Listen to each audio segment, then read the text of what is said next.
Dzień dobry, witam sprzed kopca Krakusa, najstarszej budowli na terenie Krakowa. Jak powstał kopiec, do czego służył, a także co ciekawego można zobaczyć w najbliższej okolicy oraz jak daleko stąd jest do Libanu. O tym wszystkim dowiecie się z naszego filmu. Gotowi? Ruszamy!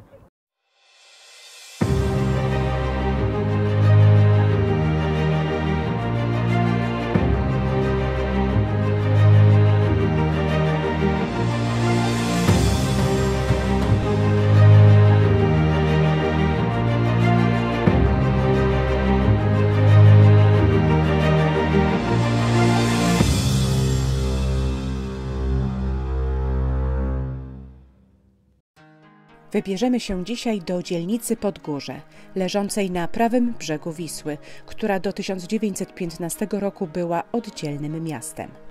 To tu, na najwyższym wzniesieniu Krzemionek, czyli na wzgórzu Lasoty, wznoszącym się 271 metrów nad poziom morza, został usypany kopiec Krakusa, zwany też kopcem Kraka. Według legendy jest on mogiłą tego legendarnego założyciela Krakowa.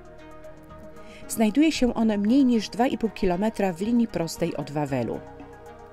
Liczy 16 metrów wysokości, a jego średnica u podstawy wynosi prawie 60 metrów. Jest najstarszą budowlą w mieście. To tyle, jeśli chodzi o fakty. Poza tym tajemnica goni tu tajemnicę. Kiedy, dzięki komu i dlaczego powstał kopiec? Niczego nie wiemy na pewno. Legenda głosi, że po śmierci księcia Kraka ludzie usypali mu mogiłę, niosąc ziemię na jego grób w rękawach. W ten sposób powstał wysoki kopiec. Z kolei naukowcy twierdzą, że kopiec został usypany przypuszczalnie w VII-VIII wieku. Wskazuje na to brązowa skówka od pasa awarskiego z tego okresu, którą archeolodzy odnaleźli we wnętrzu kopca. Posiada on solidną konstrukcję drewnianą pokrytą ziemią i darnią. Prowadzone w latach 30. XX wieku prace archeologiczne doprowadziły do zbadania konstrukcji kopca, którą tworzy słup drewniany z porozstawianymi promieniście ścianami przegród wyplecionymi z wikliny. Pomiędzy nimi była ubita ziemia i kamienie, co dawało stabilizację całemu założeniu. Na szczycie rósł kiedyś rozłożysty dąb, co wskazywałoby na kultowy charakter kopca w czasach przedchrześcijańskich jako miejsce słowiańskich zaduszek obchodzonych wiosną, kiedy to oddawano cześć zmarłym i urządzano stypy.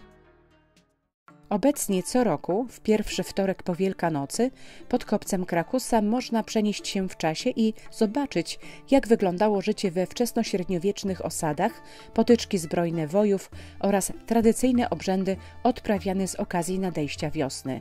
Jest to tak zwane święto rękawki. Pierwotnie rękawką nazywano kopiec Krakusa, później zaś wzgórze, na którym stoi.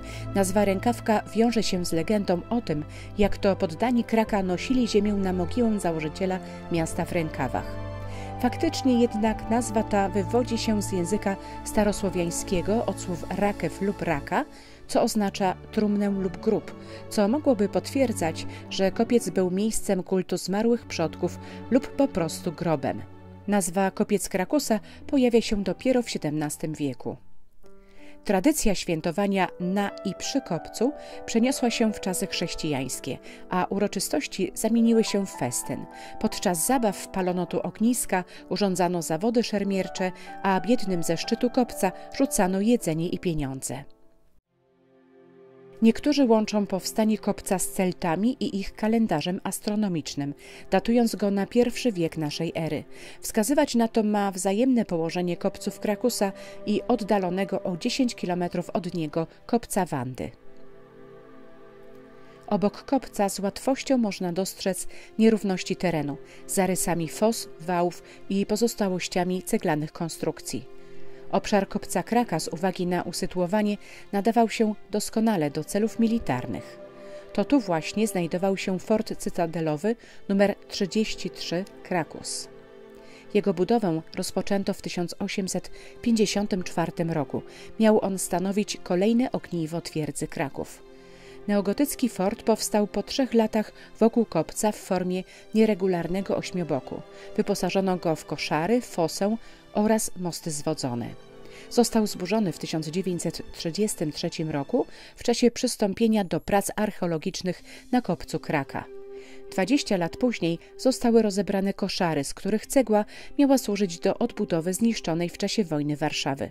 Okazało się jednak, że solidna zaprawa, podobnie jak przy moście na ulicy Grzegórzeckiej, uniemożliwiła pozyskanie cegieł, które pokruszyły się. Natomiast do dziś zachowała się droga dojazdowa w kształcie serpentyny. Wzrok przyciąga tu również wyrobisko dawnego kamieniołomu. Był on intensywnie eksploatowany od lat 70. XIX wieku. Jego nazwa pochodzi od żydowskiego przedsiębiorcy o nazwisku Bernard Liban, którego firma produkowała kamień łamany fundamentowy i brukowy oraz wapno budowlane i nawozowe i była największą w tej branży firmą w Krakowie. W październiku 1942 roku przejęli ją okupanci niemieccy i założyli tu ciężki obóz karny służby budowlanej dla Polaków, znany pod potoczną nazwą Liban, a więźniowie tego obozu pracowali w tutejszym kamieniołomie. Tutaj również kręcone były niektóre kadry z listy Schindlera Stevena Spielberga. Szczególną uwagę przykuwają wysokie piece do wypalania wapienia. Skoro już mowa o rozwiązaniach technicznych, to udajmy się teraz nieco dalej do kolejnego fortu. Fort numer 31, Święty Benedykt, to jeden z najbardziej unikalnych w dawnej twierdzy Kraków. Jest to fort wieża artyleryjska, charakterystyczny dla austriackiej fortyfikacji górskiej, w Polsce jedyny. Zbudowany w połowie XIX wieku, jest regularnym szesnastobokiem z okrągłym wewnętrznym dziedzińcem. Fort przestał pełnić funkcje bojowe jeszcze w XIX wieku, gdy powstał nowy, trzeci pierścień twierdzy Kraków, o którego fortach opowiadaliśmy w innym naszym filmie.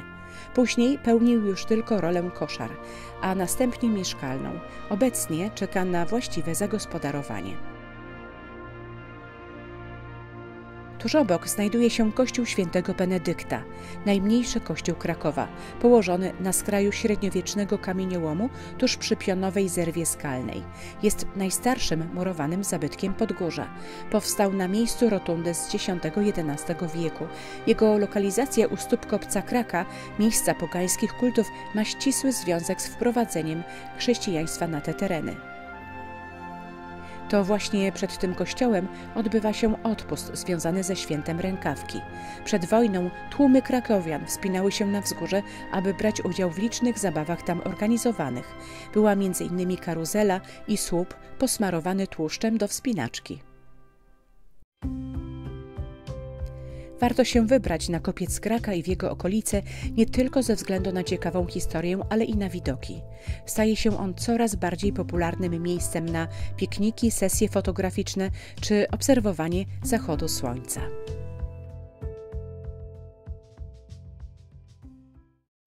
Kopiec Kraka jest najstarszy. Nieco tylko młodszy jest kopiec Wandy. 200 lat liczy kopiec Kościuszki, niecałe 100 kopiec Piłsudskiego. Zatem o kopcach jeszcze Wam opowiemy, o tych istniejących i o tych, które zniknęły, ale to przy innej okazji. Tymczasem za 2 tygodnie zapraszamy Was do Kazimierza Dolnego, a za 4 do krakowskiego Kazimierza. Jeśli interesują Cię podróże po Polsce z małą dawką wiedzy historycznej, czyli podróże w czasie i przestrzeni, to zasubskrybuj nasz kanał.